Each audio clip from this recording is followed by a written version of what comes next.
The story of the 2020 World Series won by the Dodgers is a familiar saga in the annals of the team's storied history. Many members of the roster that had won 8 consecutive National League West titles had also been with the team that came up short in the 2017 and 2018 World Series. But they never gave up. Strike 3. Dodgers have won it all in 2020. From 1947 to 1953, the Brooklyn Dodgers faced the New York Yankees in the World Series 4 times and lost them all.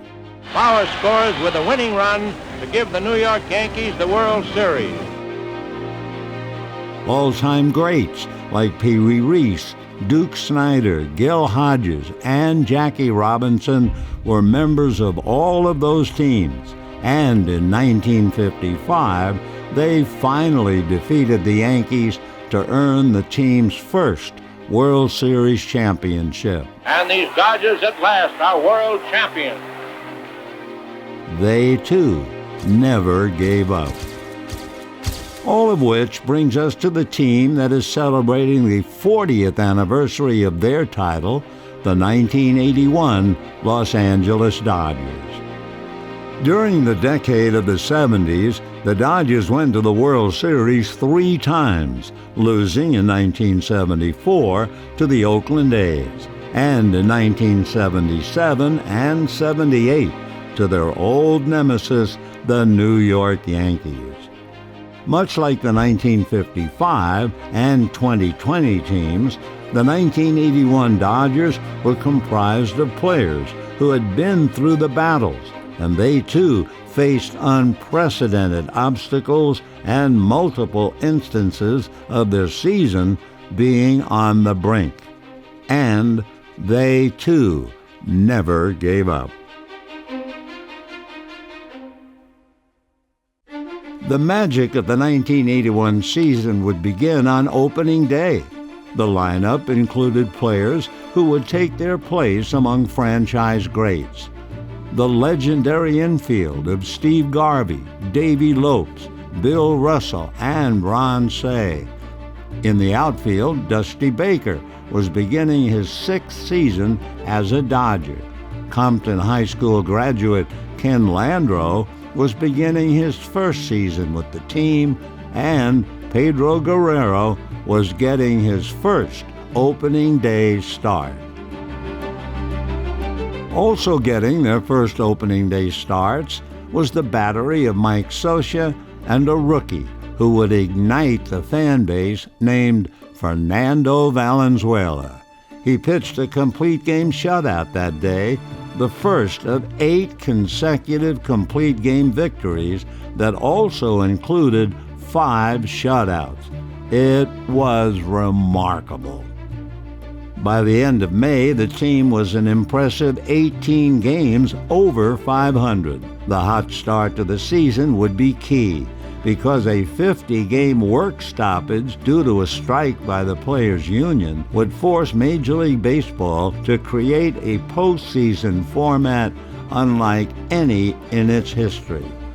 Baseball awarded postseason spots to the teams with the best records for the first half of the season and the second half of the season. So when play stopped on June 12th, the Dodgers held a 1-game lead on the Cincinnati Reds and were therefore named first half champions of the National League West.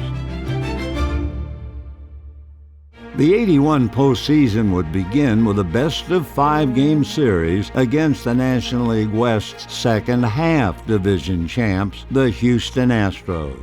After losing the first 2 games of the series at the Astrodome, the Dodgers faced 3 consecutive elimination games at Dodger Stadium. In Game 3, right-hander Bert Hooton would combine with Steve Howe and Bob Welch to throw a 3-hitter and keep the season going. In Game 4, Pedro Guerrero's fifth-inning home run broke a scoreless tie, and Fernando would pitch a complete game 2-1 victory that evened the series.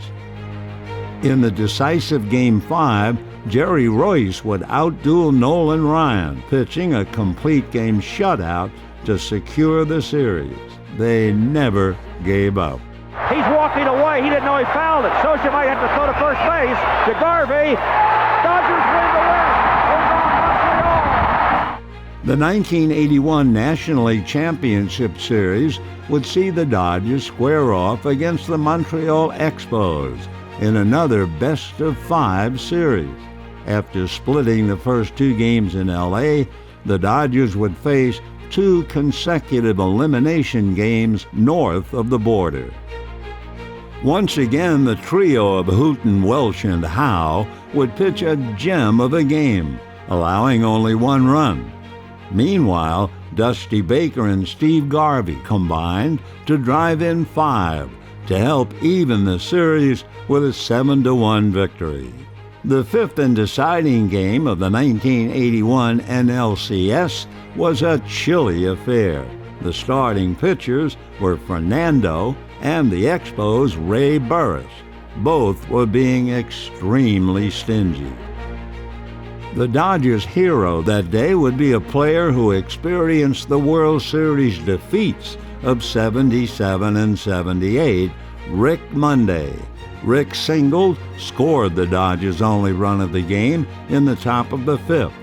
In the top of the ninth, with the score even at 1, Rick faced the formidable Steve Rogers and hit one of the most important home runs in the team's history. There's a high drive into deep center field. Back goes Dawson to the track, to the wall. It's gone. The Dodgers lead 2-1. I think from an emphasis of the most important hit I ever had, because it's a tie game, it's in the top of the ninth inning. The Yankees had already clinched the American League title. We play on Monday afternoon and the World Series begins on Tuesday night in New York against the Yankees. So the Expos had a plane at the airport. We had the Dodger plane at the airport. Ours took off, theirs was canceled. A ground ball hit slowly to Davy Lopes. He throws to Garvey. The Dodgers win the National League pennant.